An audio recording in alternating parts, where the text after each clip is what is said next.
You've probably heard about the mysterious sea state of Atlantis. It was a high-tech utopia where people lived happily, but then something happened, and Atlantis disappeared from the face of the earth. Many people believe that this city lies at the bottom of the Atlantic Ocean. But what if we've been looking in the wrong place all this time? What if it's somewhere different from where they're trying to find it? What if all this time Atlantis was in the middle of the Sahara Desert? Well, this unexpected theory has some evidence, but to study this version, you first need to understand what Atlantis was and how we got to know about it. The very first mention of the mysterious city was in 360 BCE. Ancient philosopher Plato wrote about Atlantis.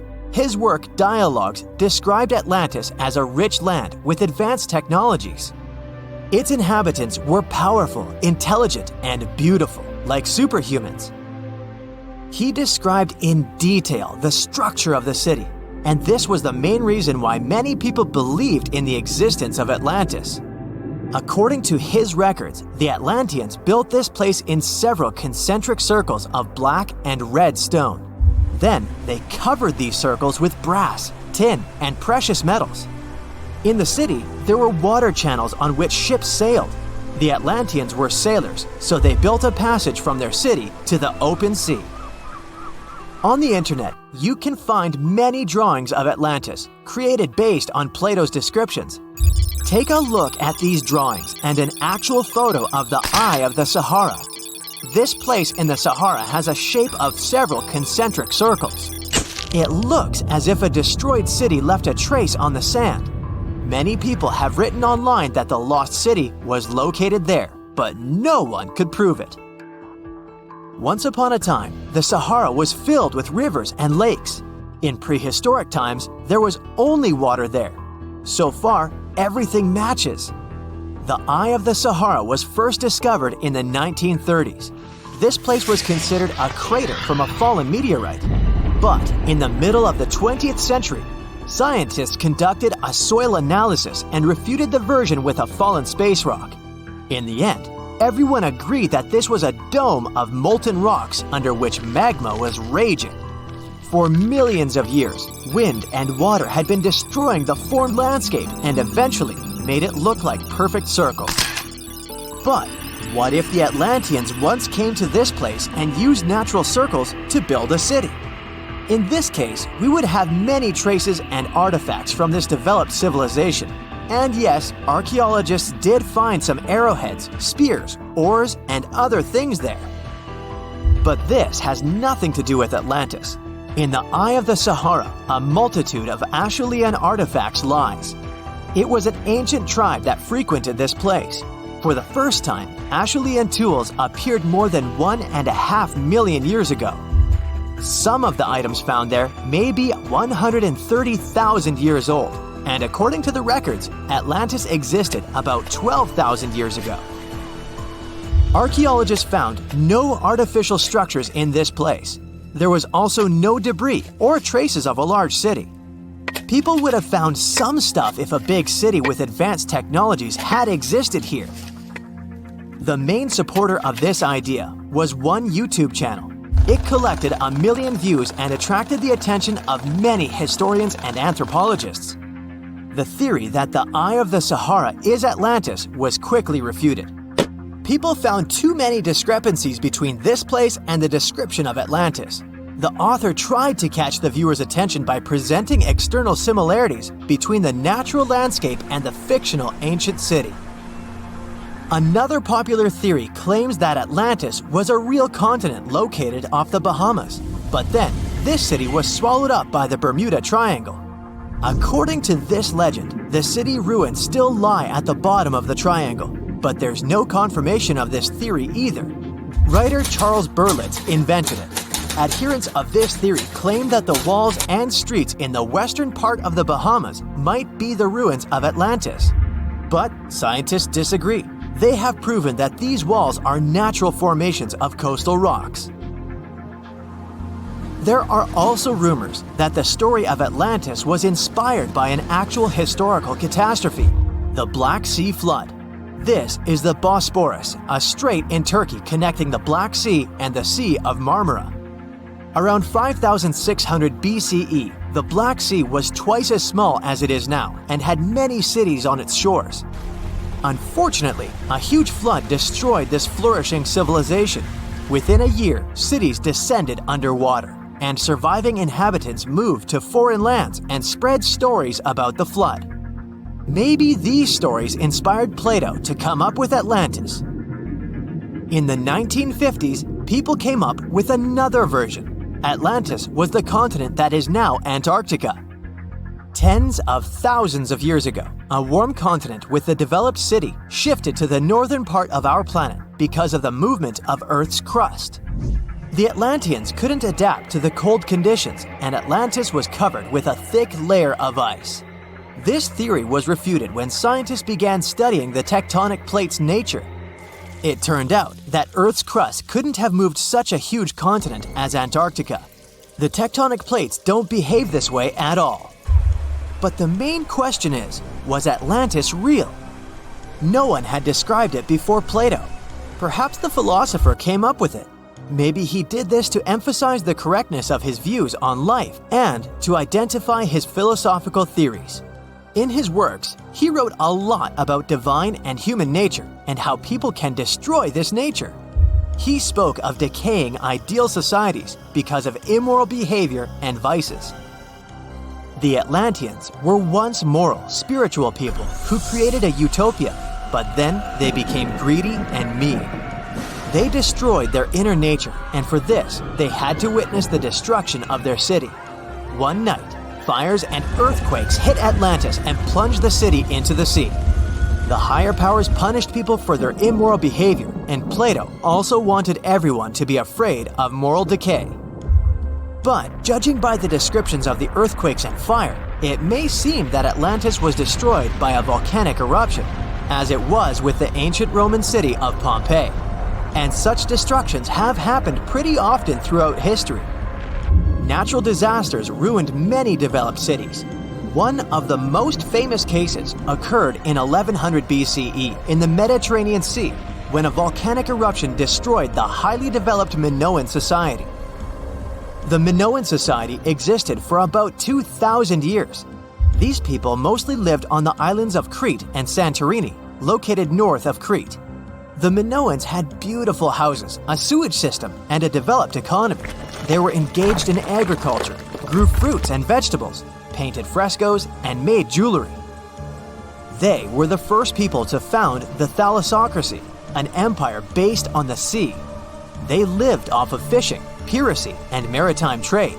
At the time, they performed cruel rituals, and their way of life was far from moral. They were used to earthquakes on the island of Santorini, so they reinforced the walls of the city with wooden beams, but they didn't know what a volcanic eruption was. And when the sulfur smell appeared in the air, they didn't suspect the impending catastrophe. When the volcano spilled out tons of lava and ash, all the residents of Santorini abandoned their homes and tried to escape, but they couldn't. The eruption and earthquake triggered a tsunami. A large wave flooded the coastal part of the island of Crete. This hit the economy of the Minoans hard and destroyed their port harbor. Then, foreigners attacked Crete and finally destroyed the developed civilization. Some historians think that Plato could have referred to the Minoan Empire when describing Atlantis. Using their example, he showed how immoral actions could destroy people. Scientists discovered something Atlantis-like near Australia. There used to be an entire continent that's now underwater. Here's what happened to it. Around 70,000 years ago, during the last ice age, there was a huge landmass called Sahul. It was located in the southwestern Pacific Ocean. This ancient supercontinent connected what we now know as Australia, New Guinea, Tasmania, and the Aru Islands into one giant piece of land. Imagine lush tropical rainforests surrounded by beautiful mountains. Sahul's tallest mountains were in the New Guinea highlands, with peaks reaching over 13,000 feet. This beautiful place was home to a variety of unique animals, most of which were pouched creatures. But back then, they weren't just koalas and kangaroos. Sahul was filled with different types of grazers, burrowers, scavengers, and predators. It was home to a huge diprotodon, a powerful hunter Thiosolio, and a horrifying Megalania, a creature that's much larger than any living lizard today. It was a unique place because the rest of the world was filled with placental animals at the time, like wolves, elephants, and humans. In Sahul, the only normal mammals were bats and rodents. But not all its parts were the same. The Timor, Arafura, and Carpentaria regions were covered by hot savanna and dry forests. It looked kinda like modern Australia, hot air deserts with scrubland, steppe, and temperate forests along the eastern coast. Back then, people were migrating all across the world. They made an incredible journey from Southeast Asia to Sahul and first arrived here from 60 to 45,000 years ago. They mostly traveled by foot and crossed the sea using bamboo rafts and simple boats. They came there from an ancient landmass called Sunda, which includes parts of Southeast Asia. They traveled across a series of islands known as Wallachia and eventually spread across Sahul. And it wasn't a small journey. Sahul was huge, around 4.1 million square miles.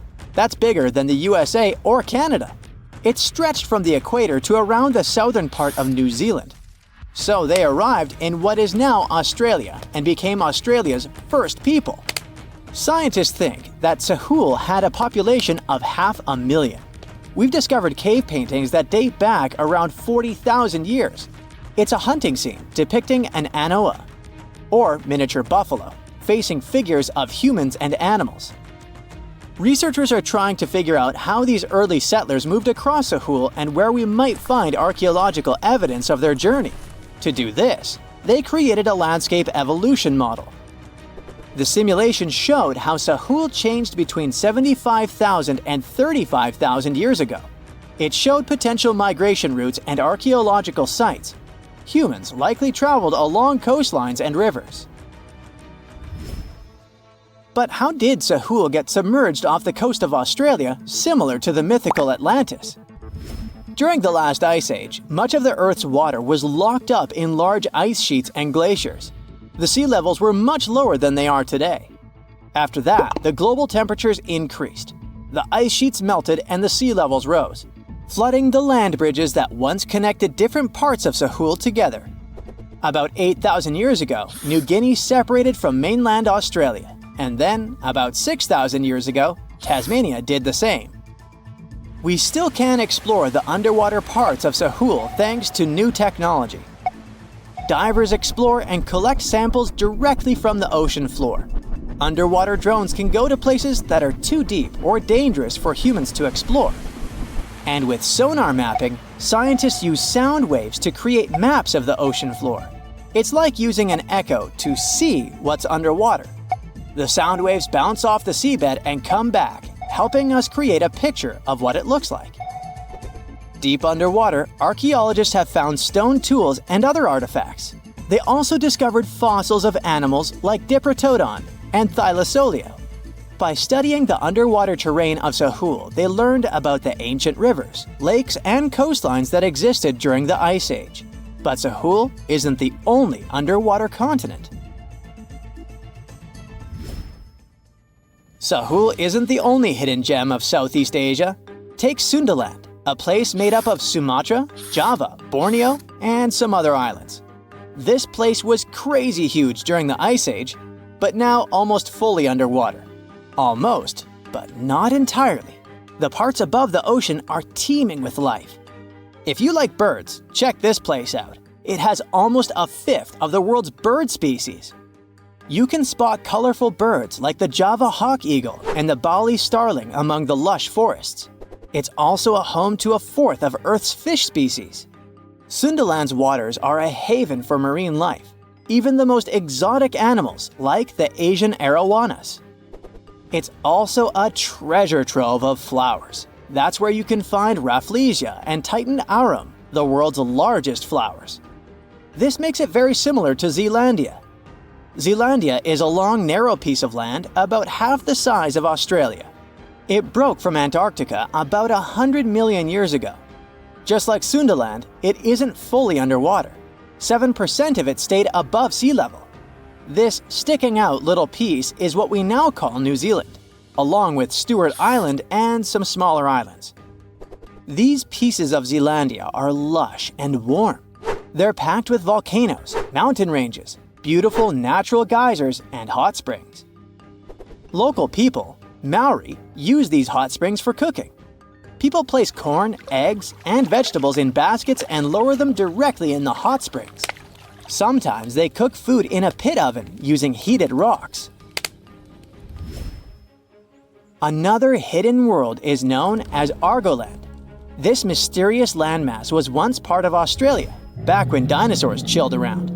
It drove scientists crazy for decades. They knew it existed because it left a huge stretch on the ancient seafloor, the Argo Abyssal Plain. About 155 million years ago, it broke off from Australia, saying bye-bye. The continent drifted somewhere north, and when it reached Southeast Asia, it just vanished. Scientists had no idea where it went, but recently they finally found its remains. Turns out, poor Argoland's lower parts started drowning into the Sunda Trench, a horrifyingly deep oceanic pit. The Earth's crust sunk into the mantle. Meanwhile, the upper parts of Argoland were pushed upward, grabbing the younger rocks on land. Because of this, Argoland broke apart into a bunch of smaller pieces. These pieces formed parts of Borneo, Java, Sulawesi, and other regions. The remains are buried under Indonesia and Myanmar. Imagine a colossal landmass the size of Greenland, Greater Adria. Its journey began about 240 million years ago when it broke away from the supercontinent Gondwana. It started moving north, and after 100 million years of enjoying the warm seas, it suddenly crashed into Europe and shattered into pieces. Most of these pieces went deep into the Earth's mantle, but some were scraped off and became part of mountain ranges like the Alps. Today, the remnants of Greater Adria are scattered across more than 30 countries, from Spain to Iran. That's why they're hard to look for. Seychelles was also once part of Gondwana. Yep, these idyllic islands are sitting atop of the ancient continent. We know a lot about it because of its fascinating granite outcrops. 100 years ago, Alfred Wegener discovered continental drift, but no one believed him. These granite outcrops helped him prove that he's not crazy and that tectonic plates really are moving. The Seychelles broke off from India and Madagascar and eventually became a sad loner in the Indian Ocean. This probably happened because of some insanely active volcanoes in the Deccan Traps. But now, the islands are home to unique species both on land and in the coral reefs nearby. Mauritius broke off from India after the dinosaur wiping. Along its journey, it stretched into a long ribbon-like shape and also broke into pieces. Now it's all scattered beneath the Indian Ocean. Scientists stumbled upon this lost land by studying tiny ancient crystals called zircons. These zircons are like time capsules. They date back an astonishing 660 million to 2 billion years. That's even older than Mauritius itself. These ancient crystals hinted that there's another Atlantis somewhere nearby. Turns out there are hidden continents all around the world, and maybe we'll discover more of them in the future. The Azores are 9 islands in the Atlantic Ocean, sitting about a third of the way from Europe to North America. A history textbook will tell you that the Portuguese explorers discovered this beautiful archipelago in the 15th century. Until then, they were uninhabited. The islands still belong to Portugal, so there seems to be no controversy or mystery here, except for the fact that some researchers think the Azores were home to an ancient civilization from thousands of years ago. Others support the idea that the famous Atlantis itself was here. In 2010, archaeologists announced that they found some structures on the islands which looked like they were from the Stone Age. If that's true, it would mean that there was a civilization back then which was advanced enough to travel this far and settle on the remote islands. A special scientific commission studied the matter and concluded that those structures were natural rock formations or had a more modern origin. So the first settlers were supposed to have been the Portuguese. It didn't stop some enthusiastic scientists from further research. They analyzed the DNA of mice from the Azores and found that it had the same genetic characteristics as house mice from northern Europe. The little rodents couldn't have sailed this far without humans, so it looks like the first people had arrived at the Azores before the Portuguese, and the plot thickens. Dr. Felix Rodriguez, who works at the University of the Azores, is determined to find out exactly when it happened. He's studying the megalithic structures found in the Azores. Similar structures found in Western Europe and the Mediterranean date back to the Neolithic age. According to Dr. Rodriguez, the oldest findings are from 4,200 years ago. It's not clear when civilizations left them. The professor identified 7 megalithic structures in one complex as dolmens for the deceased. The cavities are all cylindrical in shape and definitely don't look like a natural formation. The material from the cavities turned out to be at least 2,500 years old. There are also some pieces of ceramics that seem to be even older. It looks like the rocks in the area had been lifted. You can see it by the small waves left by lava. It's thick and sticky, so it can't leave vertical marks. Someone must have moved the rock from its horizontal position. Another interesting finding is some stone anchors with holes found by the sea. Similar ones were used in the Mediterranean and on the Atlantic coast of Europe, dating back to 1000 and 2000 BCE. The 15th century Portuguese were advanced sailors and never used stone anchors, only metal ones. The scientists also managed to find a structure built right in the volcanic tuff. It looks somewhat similar to the ones built in the Mediterranean that are at least 2,000 years old. These structures are called columbariums and were used to store the ashes of the deceased. They also found something resembling an oven next to it, so they could be a part of one complex. There's also a basin in the middle, and it's not the only one on the island. It looks like they had a special meaning to their builders. There are channels around the construction. They connect the 4 basins and the sunlights, each of them at different times of the year. It was all carefully planned, as they were lit the brightest during winter and summer solstices and autumn and spring equinoxes. The water passed through all the basins and went directly into the sea. It could have been a purifying ritual. Now, some people are skeptical about the findings and believe they're all parts of a fortress from the 16th century. Professor Rodriguez is determined to prove it's all much, much older. There must have been some ancient civilization here that could have left because of the volcanoes that go crazy every 50 years. Antonietta Costa, a postdoctoral student at the University of Porto in Portugal, is also sure that the first people came to the Azores in prehistoric times. She has studied standing stones with small openings, explained as cuts for quarrying the stones. Costa believes they are part of a calendar system. She noticed that none of the slits in the rocks were aligned with the cardinal east direction. The slits closest to it are smaller than the ones facing other directions, so it can't be just a coincidence. It also looks like the slits are aligned with the solstices, and that's what makes Costa think it could be a calendar. She also thinks the inscriptions left on slabs of bedrock on the islands are much like those maps that were left on the rocks during the Stone Age in mainland Europe. Another interesting theory about the Azores is that it could have been the location of the famous Atlantis, which was lost under the sea. Since the Azores archipelago is in the middle of an ocean, it could technically be a perfect place for that. A 20th century scholar quoted Plato to prove this theory was right. The Greek philosopher suggested that Atlantis was in between the continents. The coins and sculptures supposedly found in the Azores when the Portuguese just arrived also point that there was someone else present there. And way more recently, in 2013, a sailor found a huge structure looking like a pyramid off the Azores coast.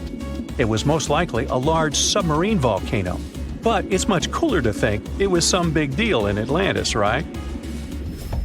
Peru has its own mystery. Amid the desert, you can find some eerie marks called the Nazca lines. They're known as geoglyphs and were created more than 2,000 years ago by the people of the Nazca culture. Thanks to a dry climate and strong winds in the desert, most of the Nazca lines have reached our day. To create them, Nazca people removed the top layer of the pebbles and revealed the soil beneath the ground. The color of the soil changes from reddish-brown to yellowish-gray, so the lines always look different. Most of the geoglyphs depict plants and animals.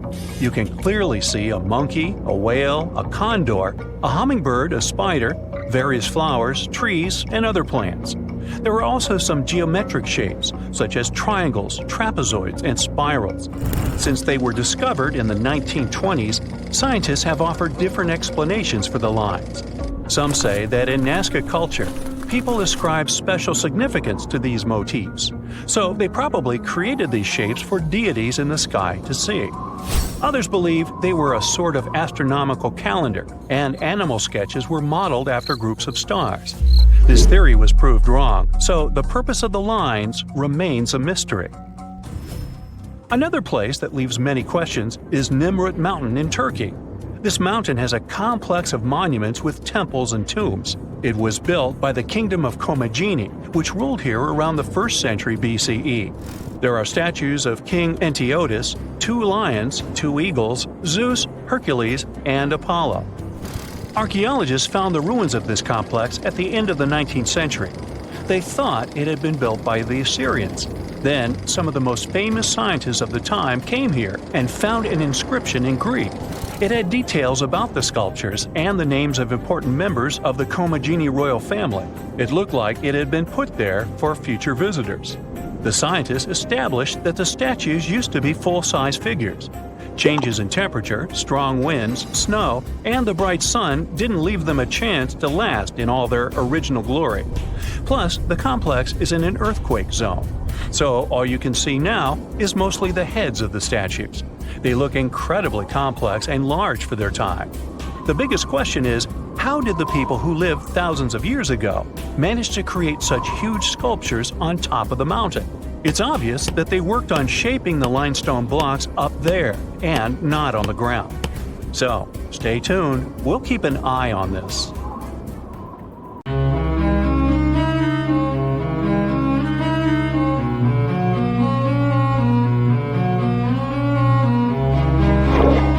Question for you. Do you think Atlantis could be real?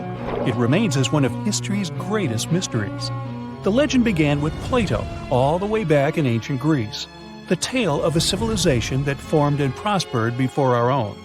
Atlantis was supposedly a highly technological society, much like the Mayans. But, as the legend says, due to the people's greed, they were punished by a flood that destroyed and submerged their cities. Different theories try to guess Atlantis' location. Some say it was in the Mediterranean Sea. Some say it's beneath the Bermuda Triangle. But, as science has shown us, Atlantis may be only an allegory for humankind. Today, you'll discover several amazing underwater cities that you have never heard of. They existed indeed and are not just a myth. We're taking you on an excursion to the underwater city of Baia, which is on the coast of Italy. Known as the Las Vegas of the Roman Empire, Baia was a resort city. The Roman elite traveled there for recreation. Imagine an open-air spa. That was Baia. You can visit the submerged town by scuba diving and get close to that perfectly preserved, magnificent Roman sculpture, a true underwater wonder. You can spot the crumbled temples and buildings through glass-bottom boats. This is a moss-covered museum in Claudio's Nymphaeum. To your left, you can see a collection of classical Greek statues. Swimming down the Via Herculeana, you'll arrive at Villa Aprotio. Villas are Italian-style houses, and here you can admire the original marble floors. Notice the black and white patterns and the astounding shapes they make. Next, you'll arrive at Portus Julius. Can you see the collapsing wall structures at the bottom of the seafloor? You'll see well-preserved columns and limestone floors. Behold the ruins of the thermal baths of Lacus. The remaining multicolored mosaics are something great to see. You'll see their orange, blue, and green tiles if you get close enough. At Pisoni's Villa Pila, you'll see 25 preserved Roman pillars. Notice the arches, the frescoes nearby, and the magnitude of this well-kept treasure. The city was located over natural volcanic vents, so there were hot springs to be used at will. People went there looking to have an excellent time. And when I say people, I mean some of the great Roman emperors we learn about in school: Nero, Cicero, Caesar. But around the 8th century, the city was sacked and the luxurious town was abandoned. Slowly, the water level rose and the city started to drown. You are on a summer vacation off the coast of Greece, 4 hours outside of Athens, in the Peloponnese Peninsula on Pavlopetri. You dust off your snorkel and head for a free dive on a bright sunny day. Sometime into the dive, you start noticing patterns on the seabed. 13 feet below the surface, the outline of familiar objects starts to appear, one by one. As you continue swimming, what looks like the outline of an entire city emerges before your eyes. You wonder, how could water have taken the whole city? Rocks are perfectly aligned into what appears to be the foundation of a building. Nicholas Fleming, a British oceanographer on vacation in Greece, was the person that discovered Pavlopetri. He was documenting the seafloor artifacts. The team found the site filled with pots, storage vessels, and tools. A quern stone, for instance, is a tool used for grinding grains and turning them into flour. Multiple amphoras, which were found then, indicate that this settlement dated back to the Bronze Age, 5,500 years ago, when people started living in towns. The settlement is believed to have lasted for over 2,400 years. Pavlopetri is considered today the oldest submerged town yet found, and it's impressive that it wasn't a simple village. It was a vibrant port city with stone-built buildings, a marketplace, streets, and even squares. Let's continue our exploration and find secrets in other underwater cities. You are diving off the coast of the Ryukyu Islands. Pacific waters are far from smooth. There's a strong current pulling you into the deep sea. Suddenly, you see a huge structure thanks to the sunlight shining down on the seabed. At first, it looks like Machu Picchu's ruins across the globe in Peru. As you approach it, you slowly figure out its form. A pyramid-shaped structure, arches, staircases.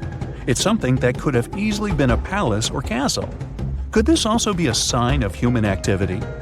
What you just saw is known today as the Yanaguni Monument. It also goes by the name of Japan's Atlantis. The entire monument is about the size of 5 football fields and the height of a 5-story building. Its most surprising feature is its expansive terraces that host large crowd gatherings. Explorers and scientists believe that Yanaguni dates back to 10,000 years ago. But whether it is a man-made structure or a natural formation is still under debate. For Japan's top marine geologist, Professor Masaki Kimura, Yanaguni is the heritage of a lost civilization. Kimura has dived into exploring the ruins over 100 times over the past 10 years. According to him, there are clear signs of human activity down there. The Triangle Pool, located on the monument's surface, is a triangle-shaped concave that is a historical symbol of water fountains in the region. There is also a giant turtle carved on the eastern side of the structure. And according to Kimura, turtles have an important cultural meaning. Several pieces of stone tools have been recovered from the site. Their estimated age dates back to 10,000 years ago. However, not all scientists are convinced of the same. For many, Yanaguni is the result of thousands of years of erosion. The fact that the monument is composed of one massive rock leads them to believe that it is not human-made. The defined edges and flat surfaces resemble a natural formation occurrence in Northern Ireland, known as Giant's Causeway. A series of interlocking basalt columns look like the ruins of a palace, but they were the result of volcanic activity in the region. Well, stay tuned for more underwater discoveries. The next stop on our voyage is one of today's most famous underwater cities that has turned into an underwater archaeological park. The city of Port Royal in Jamaica exists today only below the surface. But in 1692, it was one of the wealthiest cities in the Western Hemisphere. Port Royal was the center of the British Empire at the time, and an important trade city that attracted people from all over. It was also home to real-life pirates of the Caribbean. On the morning of June 7, 1692, the people of Port Royal met a different fate than they probably expected. The bars and restaurants beaming with life woke up shaking. People were taken out of bed with the power of a massive earthquake, estimated today at 7.5 on the Richter scale. One survivor says he saw the earth opening up and swallowing the town whole. What he said could be true, as the city was mainly built over sand. The ground sucked buildings, roads, and everyone above. geysers erupted, and finally, waves as big as 10-story-high buildings hit the city. About 33 acres of the city disappeared underwater, and amazingly, most of its 17th century remains lie in good condition under 40 feet of water. In the ruins, archaeologists have found taverns, storage rooms, kitchens, and recreational buildings used for diverse purposes. You can see a grand lion statue, a submerged bridge, and many picturesque arches. Now, do you fancy a trip to India? Just outside its coast lies another sunken marvel. A site known as the Lost City of Cambay is located on the Gulf of a similar name. It remained hidden until 2001, when the National Institute of Ocean Technology did a routine water assessment. With sonar technology, which sends a wave of sound to the bottom of the sea, they found something far beneath the surface. Images showed well-defined geometric shapes spread along a 5-mile stretch. The remains found dated to more than 9,500 years ago, meaning that this civilization was lost at around the end of the Ice Age. Debris recovered from the site included construction material, pottery, beads, sculptures, and even bones. Scientists argue whether these artifacts are indeed from the site, but if they truly are, then the lost city of Cambay would be the oldest civilization in the world. The lost city of Atlantis may have actually been found. No, really. 2 researchers were working in the waters off the coast of Cuba when they discovered the ruins of what looked like an ancient submerged city.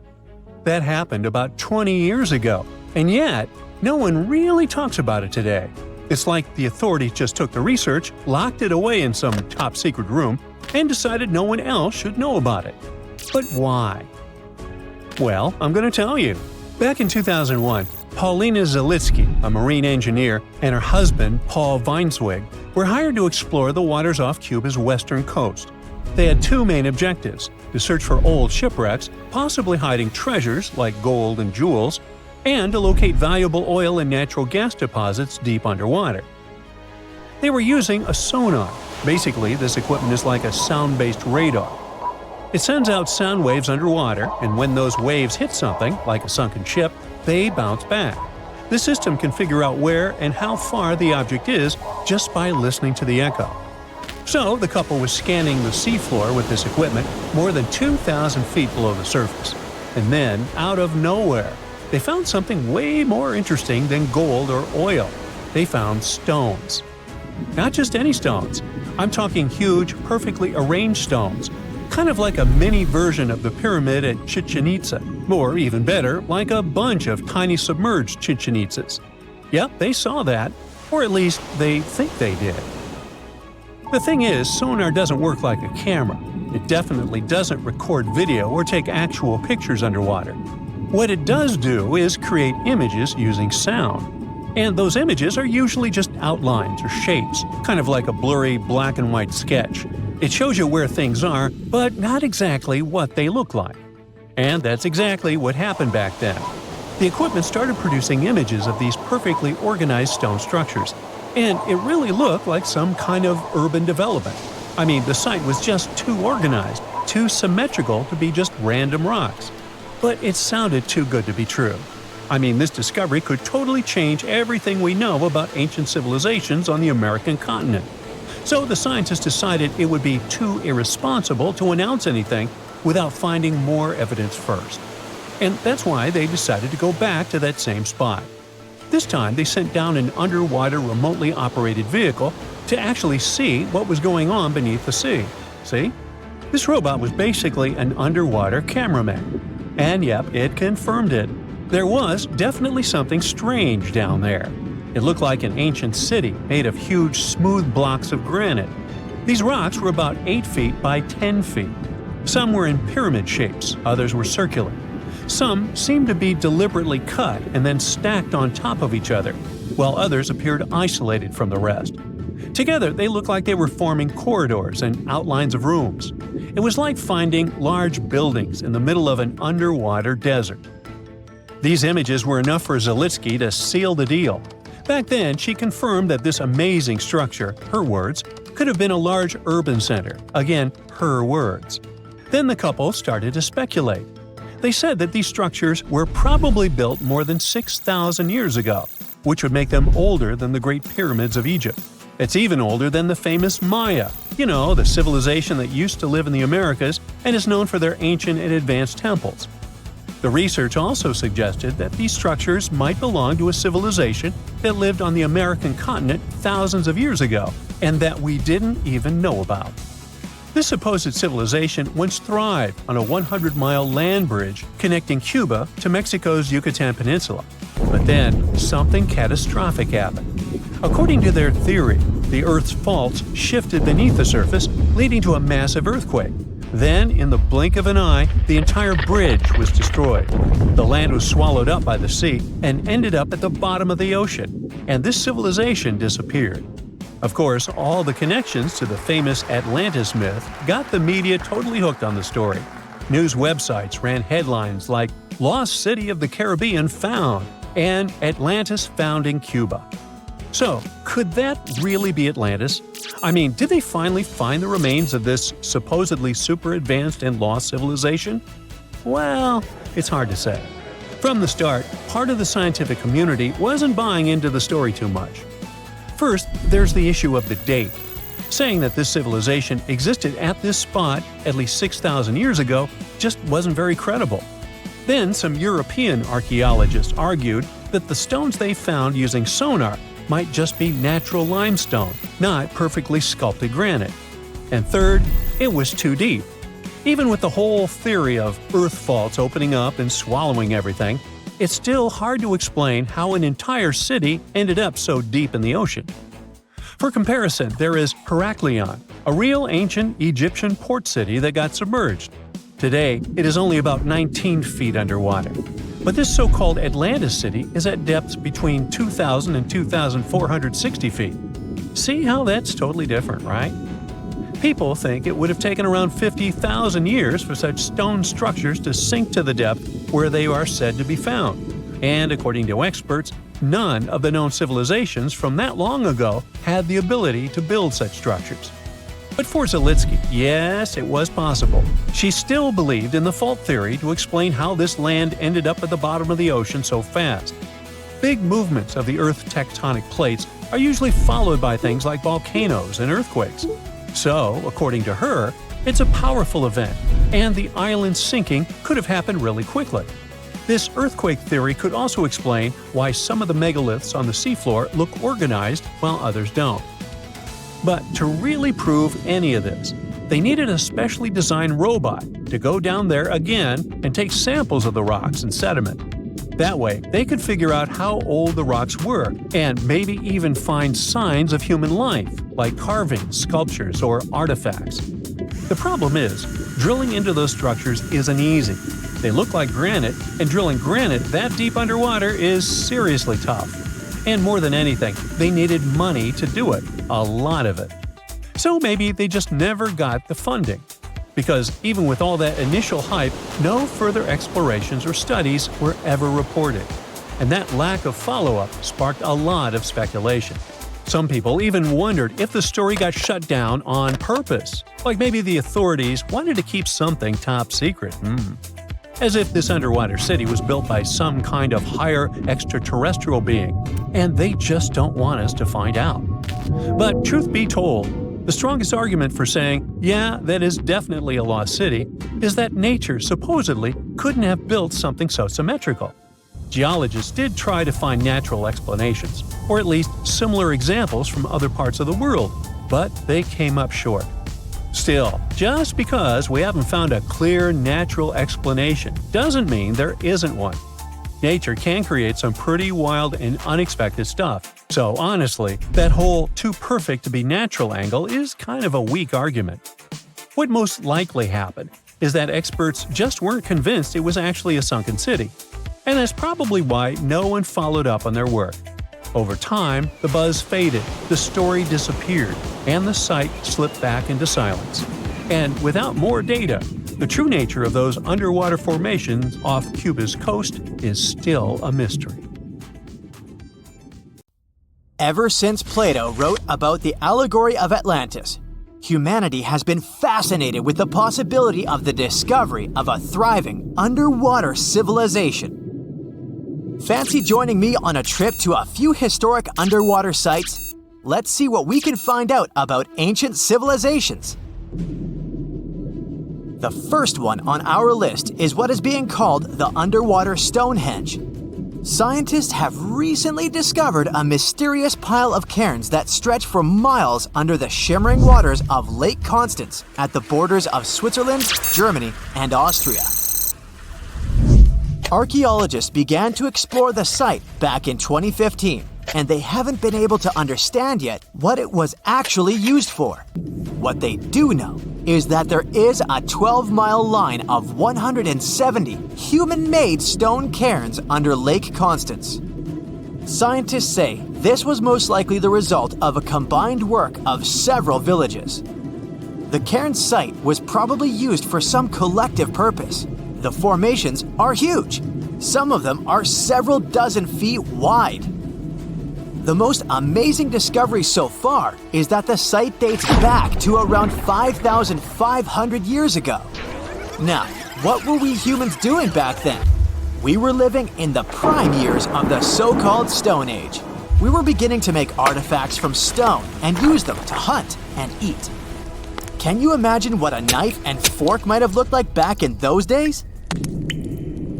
It's no coincidence that scientists call this site the underwater Stonehenge, though. Both sites are believed to have been built around the same period of time. You see, Stonehenge dates back to around 3100 BCE. Both sites carry the distinct characteristic of stone monuments built in a circle. Not to mention the fact that scientists also haven't figured out why on Earth our early ancestors would feel the need to build a monument such as Stonehenge. Well, the mystery of Lake Constance hasn't been solved yet. Who were the Neolithic people from this area? And for what purpose did they go through such an amount of work and effort to build this huge stone site? Next, we're taking you on a tour of the Ryukyu Islands just off the coast of Japan. You're diving deep down to an archaeological site. But I should warn you, the waters of the Pacific Ocean are far from smooth. It doesn't take long before you see a huge structure, thanks to the sunlight shining down on the seabed. At first, it looks like Machu Picchu's ruins located across the globe in Peru. As you approach the site, you slowly figure out its forms. A pyramid-shaped structure, arches, staircases. It's something that could have easily been a palace or a castle. Could this be a sign of human activity? What you've just seen is known today as the Yanaguni Monument. It also goes by the name of Japan's Atlantis. The entire monument is about the size of 5 soccer fields and the height of a 5-story building. Its most surprising feature is its expanse of terraces. Explorers and scientists believe that Yanaguni might be 10,000 years old. But whether it's a human-made structure or a natural formation is still under debate. For Japan's top marine geologist, Professor Masaki Kimura, Yanaguni is the heritage of a lost civilization. Kimura has dived to the bottom of the ocean to explore the ruins over 100 times over the past 10 years. According to him, there are clear signs of human activity down there. On the monument's surface, there is a triangle-shaped concave that is a historical symbol of water fountains in the region. There's also a giant turtle carved on the eastern side of the structure.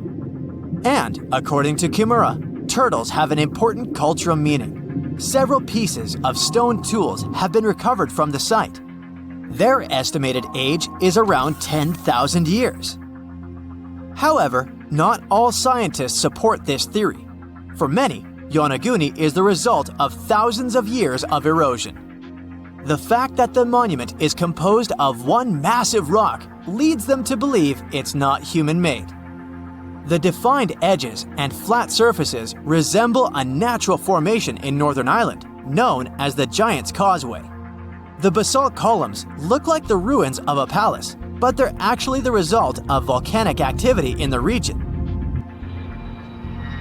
Now, you're flying to the coast of Greece, 4 hours away from Athens. More specifically, you're in the Peloponnese Peninsula.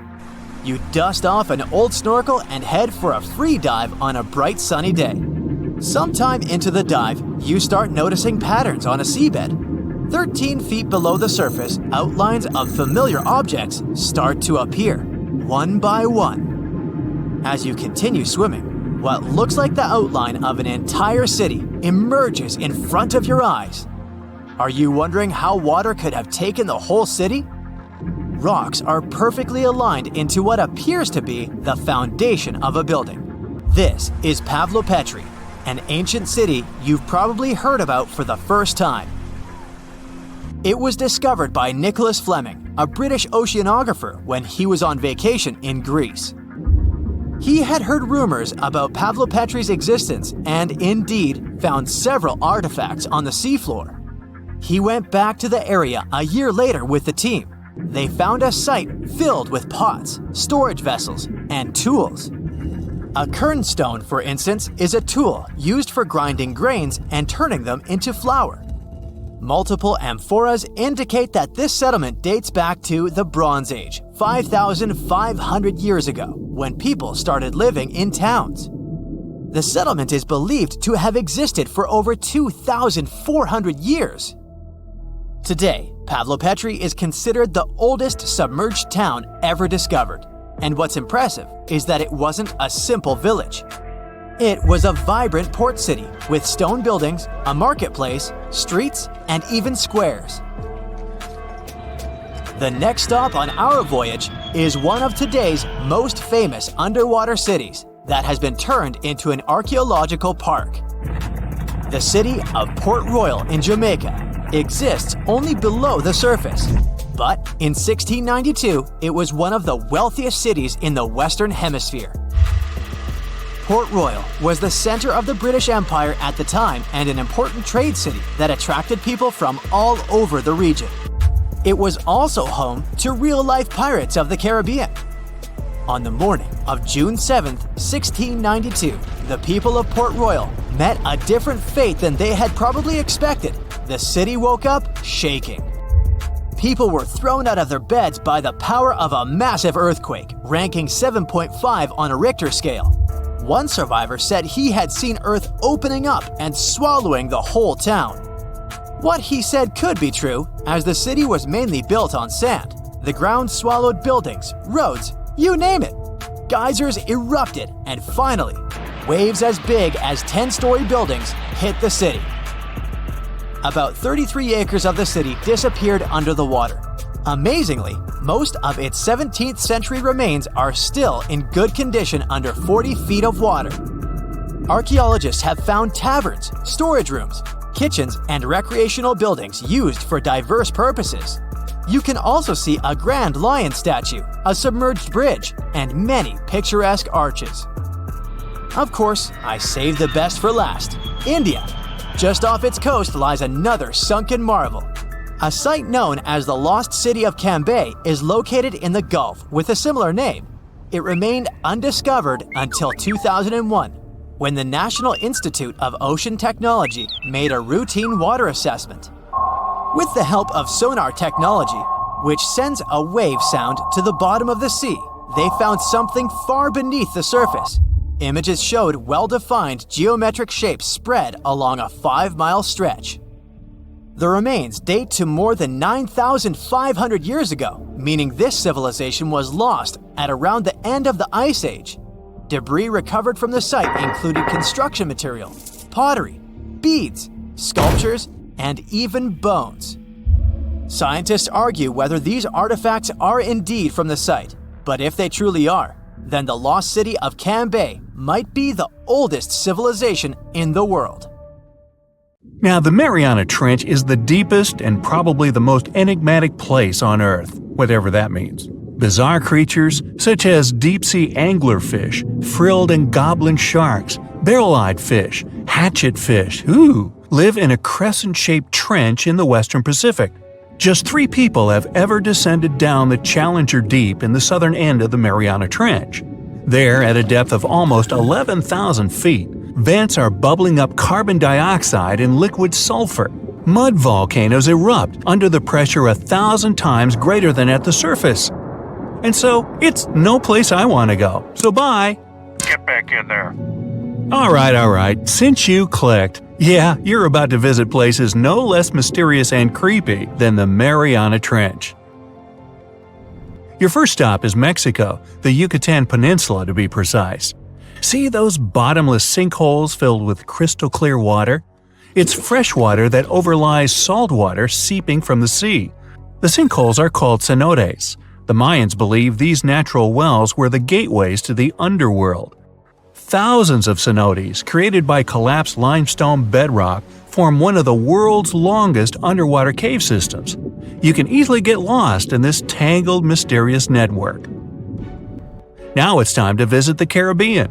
There, you'll get to a depth of almost 8,000 feet to see the Von Dam vent field. The hydrothermal vents fire out streams of muddy, scalding water with a temperature reaching 400 degrees Fahrenheit. That's almost enough to bake a pizza.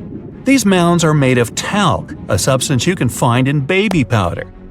The Von Dam vent field is an oasis for odd species. One of those is kind of a creepy shrimp without eyes. Instead, they're equipped with patches of light-sensitive cells on their backs. Now, you don't have to travel far away. The next enigma on your list is also in the Caribbean.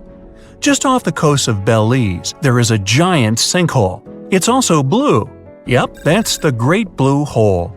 The thing is about 1,000 feet across and more than 400 feet deep.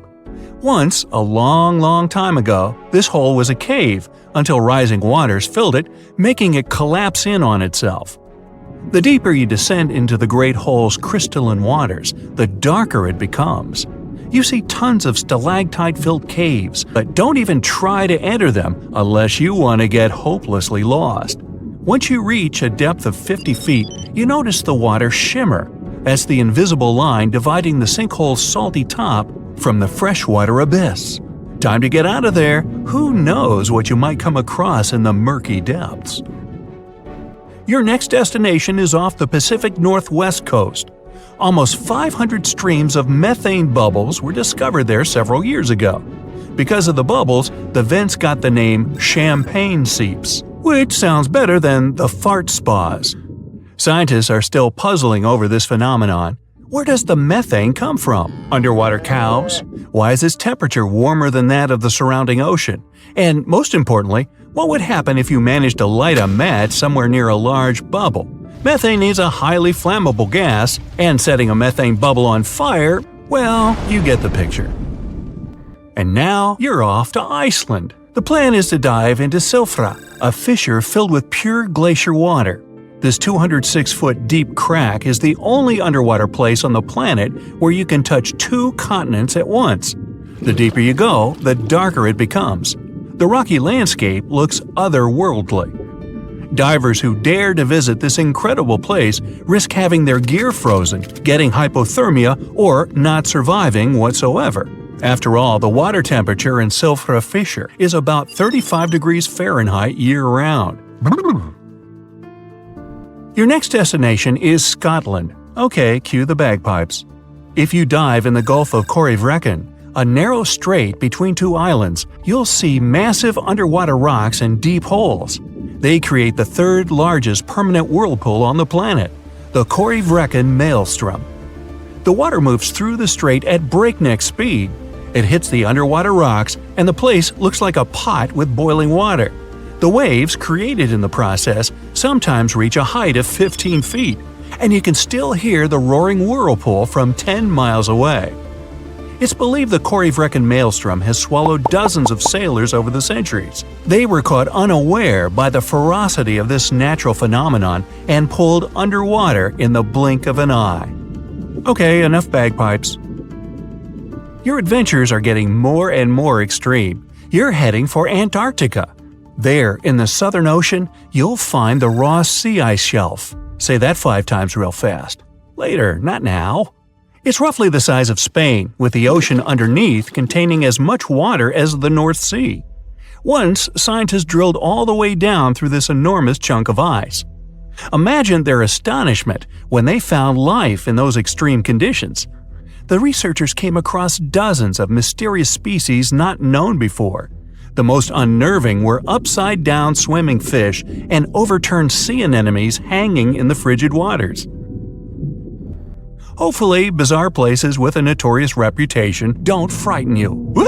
Well, too bad, because you're about to visit the Bermuda Triangle. It's an area between Bermuda, Florida, and Puerto Rico where planes and ships seem to vanish in thin air. For the first time, this place attracted a lot of attention in 1945.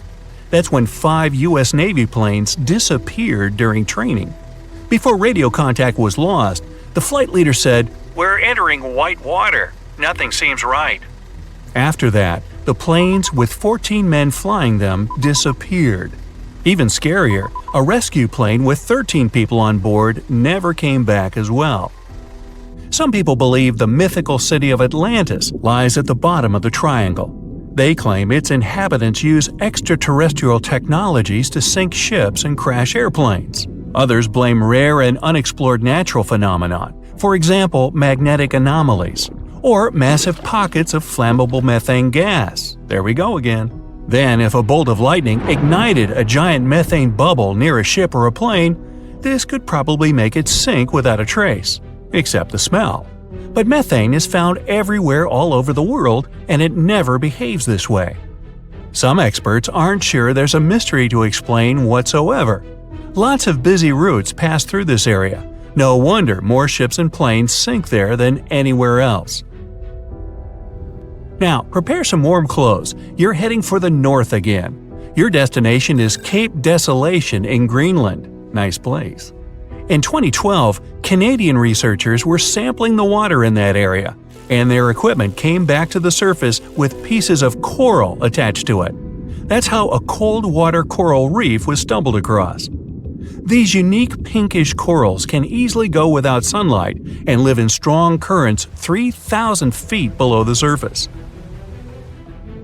Another unique spot you can't miss lies between Greenland and Siberia. The Gakkel Ridge is the deepest and most remote portion of the global mid-ocean ridge system. In some places, it reaches the depth of more than 3 miles. It's only natural the darkest corners of this underwater world remain unexplored.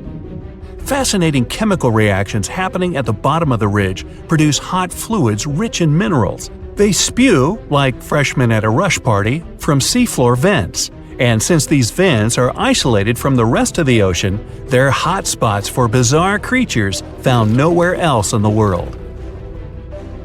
Your next stop is just off the coast of Cuba. Circular columns, paved floors, symmetrical stone structures. That's what the Cuban underwater city looks like. What happened there? Why was a large city abandoned at a depth of more than 2,000 feet? Lots of people believe those are the ruins of a long-forgotten civilization. But scientists have their doubts. They claim the lost city is nothing but a natural phenomenon that appeared about 5 million years ago. The disc and donut structures often appear around the areas of the seafloor where natural gases break free. Again with the gases. When you come to visit the Sargasso Sea in the middle of the North Atlantic Ocean, you won't find its shores. Instead, it's surrounded by powerful ocean currents. These are the same currents that turn the sea into a gigantic convention for dense brown seaweed. In the 19th century, a French ship was discovered in the Sargasso Sea. Its sails were set, but not a single crew member was on board. This mysterious disappearance made people believe the seaweed was carnivorous. The Sargasso Sea is indeed a weird place. It's always eerily calm and unnaturally warm, even though it's surrounded by the churning, freezing waters of the Atlantic Ocean. Could one of these bizarre places become a home to the largest marine predator ever, the megalodon? The giant shark's teeth, some larger than an adult man's hand, have been found pretty much all over the world. But since these creatures preferred warm, shallow waters, they lived along the coastlines of all continents except Antarctica. In other words, it'd be a waste of time to search for the giant predator in the depths of the Mariana Trench, in Greenland, or in Mexican cenotes. But then, could it choose the waters of the Caribbean to hide from the hustle and bustle of the modern world? Don't get your hopes up. There's been no proof the megalodon does exist these days. It wasn't a shy, elusive animal, and still, no one has seen this shark lurking around recently. Not even near the fart spas. Check out the cool map of New Orleans, USA. See those bold gray lines around the city? Those are levees keeping the city safe from the red flood coming in from Lake Maurepas, Lake Salvador, and Little Lake. Without those levees, New Orleans would be in big trouble with rising sea levels. Even with the levees, the damage looks pretty bad. The Biloxi and Jean Lafitte Wildlife Preserve look like they're almost underwater on the map. New Orleans is not the only city in the US that's at risk of going underwater.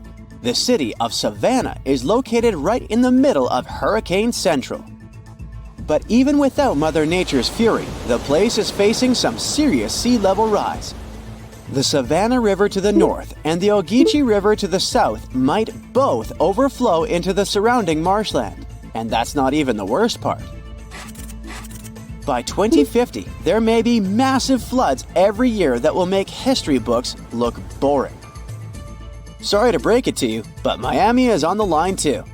The Sunshine State is shelling out around $4 billion to stop things from getting worse, especially in Miami Beach, a hotspot for tourists. As of now, over 1,200 houses are at risk of flooding. The Big Apple is also getting hit with more and more crazy floods. In November 2021, they even had their first ever flash flood emergency. But still, the city is not ready for it at all. Even the Statue of Liberty, one of the most famous spots in NYC, got messed up in Hurricane Sandy. Now with sea levels rising, Lady Liberty is in danger once again.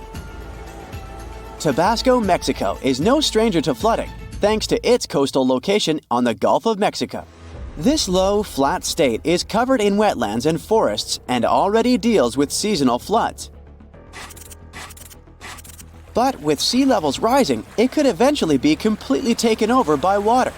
This would put at risk some seriously important things, like the Mayan ruins of Malpasito and Comacalco and Tabasco sauce. The sauce comes from Louisiana. Jokes aside, it's not just Tabasco. Parts of the Yucatan Peninsula and Baja California are also at risk from rising sea levels. Panama City is also in trouble. Apparently, the super trendy Casco Viejo and the swanky Costa del Este hood might get submerged in 2050, when Pedro Arias de Avila first founded it. Fun fact, it was the first European settlement on the Pacific coast. The 17th and 18th century forts on the Caribbean side are also in danger. According to Climate Central, they might get washed away by rising sea levels. Even UNESCO has had them on its risk list since 2012. Some more sad news. The Bahamas is going to be hit hard by rising sea levels.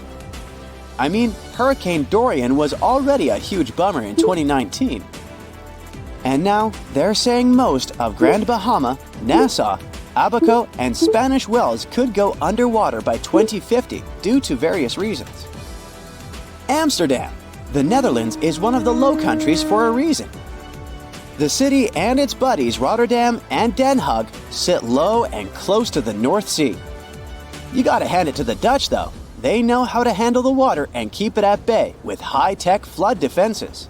With sea levels constantly on the rise, it looks like their impressive system of dikes, dams, barriers, levees, and floodgates is going to get even more crucial in the future. Still, despite all the effort, some experts are afraid that the Venice of the North might go underwater by 2030. Well, this one is not something you would expect, but still. Venice is sinking by 2 millimeters every year, and the sea levels are rising. This means that the city is getting flooded more often, and it's only going to get worse because of climate change. Just like New Orleans, Venice has a flood defense system, but as the crisis gets worse, it's going to be harder and more expensive to keep it going. Even worse, beautiful St. Mark's Basilica has already been hit hard by flooding. They tried to introduce a flood barrier system, but even that didn't work out perfectly. In 2020, the flood barrier was not used and St. Mark's Square got majorly damaged. Looks like even when we try to prevent the effects of climate change, things don't always go according to plan. In London, rising sea levels are causing more flooding along the Thames estuary, and it's not looking good. Areas along the River Thames are especially at risk, putting iconic buildings like the Tower of London and the House of Parliament, as well as cultural hotspots like the Tate Modern and Shakespeare's Globe in jeopardy. And the British Museum? It has so much precious stuff, even Gollum would be jealous. We just can't let it go underwater. During your next Euro trip, make sure to add Bruges in Belgium to your list. Chances are you won't see it if you skip it this time. The thing is, it's also in danger of getting flooded. Bruges is now a UNESCO World Heritage Site, so we really hope they can protect it from any potential floods. Plus, it has a lot of nice local specialties we don't want to lose. You may not know it, but Andalusia in Spain is home to Western Europe's oldest city, Cadiz. It's been around for over 3,000 years thanks to the Phoenicians. But unfortunately, climate change is putting it at risk. Rising sea levels might flood the city's cobbled stone center, beautiful tree-lined plazas, and historic sea fortifications. And it's not just Cadiz. Parts of Andalusia are in danger of flooding too. Well, seems like one more destination must be added to your bucket list. Ho Chi Minh City, and especially its eastern marshy districts, are at risk, just like all the other places mentioned before. And it looks like the whole city is going to have a tough time with the Mekong Delta. While the main part of the city probably won't be completely submerged by 2030, flooding and storms are definitely going to become a big problem. So, it turns out that Bangkok might be in some hot water due to global warming. Literally, a 2020 study says that Bangkok could be one of the cities most dramatically affected by rising sea levels. It's sitting pretty low at just 5 feet above sea level. And to make things even more interesting, it's sinking at a speedy rate of an inch per year. And the cherry on top? The soil it's built on is super dense clay, which means it's basically a flood magnet. By 2030, parts of Bangkok, including the main airport, might have to get used to living underwater. The next city at risk is Kolkata, India. The fertile land in West Bengal has been a major key to their success for ages, but now it's causing some big worries in Kolkata and the surrounding areas. Just like Ho Chi Minh City, they could have some serious problems with all that rain during monsoon season. And the map of what could happen in 2100 is pretty scary stuff. The next destination is Shanghai, China. It's literally translated as the city on the sea. But it might actually end up under the sea.